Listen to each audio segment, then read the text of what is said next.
ఈరోజు జన్మదినం సందర్భంగా స్వామివారి దర్శనం కోసం రావడం జరిగింది. గత సంవత్సరం కూడా జన్మదినం సందర్భంగా స్వామివారి దర్శించుకోవడం జరిగింది. ప్రతి ఒక్కరూ సుఖ సంతోషాలతో ఉండాలని చెప్పి, అందరి కష్టాలు తొలగిపోవాలని చెప్పి, ఒక ప్రశాంతమైన వాతావరణంలో జీవించాలని చెప్పి, ఈ దేశం కోసం, సనాతన ధర్మం కోసం, ఈ సమాజం కోసం అందరూ కలిసికట్టుగా ఉండాలని చెప్పి, ఎవరికి ఏ కష్టం వచ్చినా, ఏ ఆపద వచ్చినా ఈ ధర్మ పరిరక్షణలో ఒకరికొకరు చేదోడు వాదోడుగా ఉండాలని చెప్పి, ఆ శక్తిని, సామర్థ్యాన్ని, ఆ ఆలోచనను కల్పించాలని చెప్పి ఆ స్వామివారిని వేడుకోవడం జరిగింది. దాంతోపాటు ఒక శక్తివంతమైనటువంటి భారతదేశ నిర్మాణం కోసం, ఈ దేశ రక్షణ కోసం, ఈ దేశ అభివృద్ధి కోసం, ఈ దేశంలోని పేద ప్రజల సంక్షేమం కోసం అహర్నిశలు శ్రమిస్తున్నటువంటి ప్రియతమ నేత, దేశ ప్రధాని నరేంద్ర మోడీ గారికి నిండు నూరేళ్ళు ఆయురారోగ్యాలు ఇవ్వాలని చెప్పి, వారికి ఆ శక్తిని, సామర్థ్యాన్ని ఇంకా కల్పించాలని చెప్పి, వారికి ఎప్పుడు స్వామివారి యొక్క మంగళాశాసనాలు ఉండాలని చెప్పి ఆ స్వామివారిని వేడుకోవడం జరిగింది. దాంతోపాటు టీటీడీ సంబంధించి మా భానుప్రకాష్ గారు టీటీడీ బోర్డు మెంబర్గా ఉన్నారు. సార్, అనేక అంశాల మీద వారు మొదటి నుంచి కూడా గతంలో భారతీయ జనతా పార్టీ నాయకులు ఉన్నప్పుడు కూడా అనేక సమస్యల మీద ఫైట్ చేసినటువంటి అనుభవం వారికి ఉంది. ప్రశ్నించేటువంటి తత్వం వారికి ఇప్పుడే వారికి కూడా జరిగింది. నాయుడు గారు కూడా నాకు చాలా దగ్గర మనిషి. వారి బ్లెస్సింగ్స్ కూడా గతం నుంచి ఎప్పుడు కూడా నాకు ఉంటా ఉంటాయి. నేను కూడా రిక్వెస్ట్ చేస్తా ఉన్నాను, ఈ తెలుగు రాష్ట్రాల్లో కనీసం ధూపదీప నైవేద్యానికి నోచుకున్నటువంటి దేవాలయాలను కాపాడుకోవాల్సిన బాధ్యత టీటీడీ మీద ఉంది. దాంతోపాటు అనేక పురాతన దేవాలయాలు ఇవాళ తెలుగు రాష్ట్రాల్లో ఉన్నాయి. కనీసం అభివృద్ధి నోచుకోవట్లేవు. భక్తుల మాత్రం చాలా పవర్ఫుల్ సెంటిమెంట్ టెంపుల్స్ అవన్నీ కూడా. కానీ ఎలాంటి అభివృద్ధి నోచుకోలేక, నిధులు లేక చాలా ఇబ్బందులు పడుతున్న తరుణంలో వాటిని గుర్తించి ఆ దేవస్థానాలు కూడా సంవత్సరానికి ఒకసారి, సంవత్సరానికి 2 సార్లు జాతరలు జరుగుతూ ఉంటాయి, ఉత్సవాలు జరుగుతూ ఉంటాయి. లక్షలాది మంది భక్తులు దర్శించుకుంటారు. కానీ మిగతా సమయంలో కనీసం ఇక్కడ అభివృద్ధి, కనీస సౌకర్యాలు లేక ఇబ్బంది పడుతున్నారు. కాబట్టి ఈ తెలుగు రాష్ట్రాల్లో ఉన్నటువంటి పురాతన దేవాలయాలకు నిధులు కేటాయించి వాటిని ఒక యుద్ధ ప్రాతిపదికన, ఒక ప్రణాళిక ప్రకారం అభివృద్ధి చేయాల్సిందిగా నేను వారికి విజ్ఞప్తి చేస్తాను. నా కరీంనగర్ పార్లమెంటు నియోజకవర్గానికి సంబంధించి కరీంనగర్లో గతంలో దేవాలయ నిర్మాణం కోసం భూమి పూజ జరిగింది.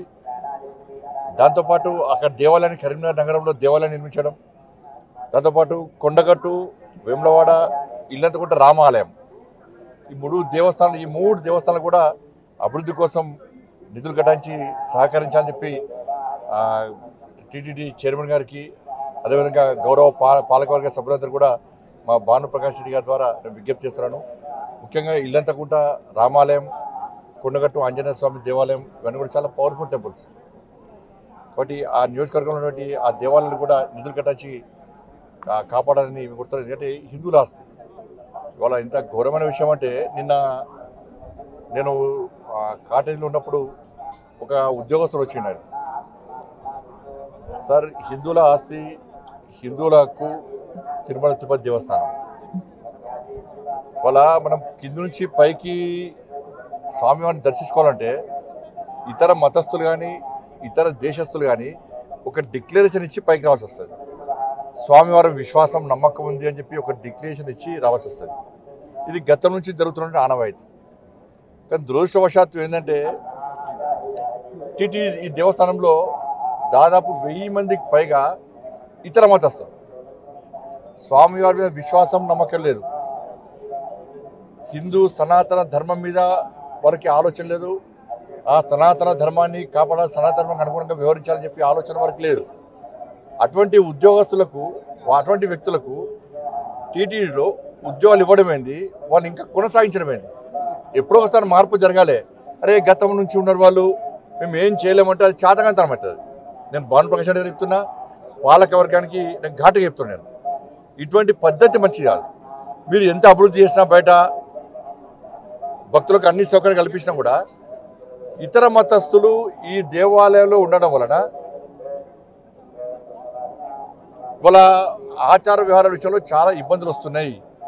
అది బయటికి రాకపోవచ్చు. ఏదో సత్రం కాదు ఇది, అన్ని మతాలకు ఇవ్వడానికి ఏదో సత్రం కాదు. చాలామంది అర్చకులు అని ఈ సనాతన ధర్మం మీద ఆధారపడిన ఉద్యోగాలకి చాలామంది ఇబ్బంది పడుతున్నారు. కాబట్టి జీతభత్యాలు ఇచ్చుకుంటూ స్వామివారి మీద విశ్వాసం నమ్మకం లేని వ్యక్తులను ఏ విధంగా మీరు ప్రోత్సహిస్తారు? గతం నుంచి వస్తున్నప్పుడు కూడా ఎక్కడో ఒకడ పురుష పెట్టాల వాటి. అరే నాకు ఆశ్చర్యం అనిపిస్తుందండి. ఇతర దేశాలకు దేశం సత్రంగా మారింది, తెలుగు రాష్ట్రాలు సత్రంగా మారింది. వాళ్ళకి ఆధార్ కార్డు ఇస్తాము, పాస్పోర్ట్లు ఇస్తాము, వాళ్ళకు రేషన్ కార్డు ఇస్తాము, వాళ్ళకి డబుల్ బెడ్రూమ్లు ఇస్తాము, వాళ్ళకి పెన్షన్ ఇస్తాము. ఇతర మతస్థులకు టీటీడీలో ఉద్యోగాలు ఇస్తాము. ఇది పద్ధతి కాదు. దీన్ని పూర్తి స్థాయిలో ప్రతి హిందూ కూడా దీన్ని వ్యతిరేకిస్తాడు. దీన్ని వెంటనే నిర్మూలించాల్సిన బాధ్యత పాలకవర్గం మీద ఉంది. ఇవాళ బయట మొత్తం చర్చ జరుగుతున్నది, తెలుగు రాష్ట్రాల్లో చర్చ జరుగుతున్నది. నిన్నగాక మొన్న మీరు ఒక ఉద్యోగస్తుని సస్పెండ్ చేశారు. అంటే బయటకు వస్తేనే మీరు సస్పెండ్ చేస్తారు తప్ప దీని మీద ఒక విచారణ జరిపి ఎవరెవరు ఉన్నారు, ఎవరెవరు ఈ సనాతన ధర్మానికి వ్యతిరేకంగా టీటీడీ నిబంధనలకు వ్యతిరేకంగా వ్యవహరిస్తున్నారో ఎందుకు మీరు ఎంక్వైరీ చేస్తున్నారు? ఎందుకు నిర్మించలేకపోతున్నారు? ఇది ఓట్ బ్యాంక్ పాలిటిక్స్ కాదు. ఓట్ బ్యాంక్ పాలిటిక్స్ కోసం కూడా టీటీడీని ఉపయోగించుకుంటే అంతకన్నా మూర్ఖత్వం ఇంకోటి కాదు, ఈ పిరిగితనం ఇంకోటి కాదు. నేను దయచేసి మళ్ళీ విజ్ఞప్తి చేస్తున్నా, ఇది ఏ ఒక్కరి ఆస్తి కాదు, ఇది హిందువుల ఆస్తి. స్వామివారి విశ్వాసాన్ని నమ్మకూడని హిందువుల యొక్క ఆస్తి తిరుమల తిరుపతి దేవస్థానం.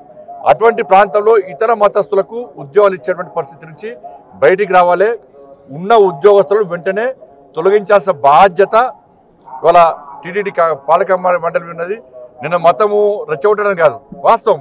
ఒక మసీదుకి వచ్చి చర్చికి పోయి ఒక నామం పెట్టుకొని నేను పోతే నాకు ఉద్యోగం ఇస్తారా? నాకు రాణిస్తారా నేను? అరే మసీదులో చర్చిలో మాత్రం ఇతర హిందువులకు అవకాశాలు ఉన్నాయి, కానీ ఇదే సత్రం అయిదమన్నా ఇక్కడికి వస్తున్నాయి పైసలు ఈ ఆస్తి అంతా కూడా. ఎవరు ఆలోచన ఇది? ఎప్పుడు మారుతుంది? ఇంకా మారాల్సిన బాధ్యత, మార్చాల్సిన బాధ్యత ఉందా లేదా? ప్రభుత్వాలు మారుతున్నాయి, పాలక మండళ్ళు మారుతున్నాయి, కానీ ఈ పద్ధతి మాత్రం ఇతర మతం తొలగించడం మాత్రం మారతలేదు. ఈ పద్ధతి మంచిది కాదు. దీన్ని వెంటనే నిర్మించాల్సిందిగా నేను డిమాండ్ చేస్తున్నాను. ఇది మంచి పద్ధతి కాదు.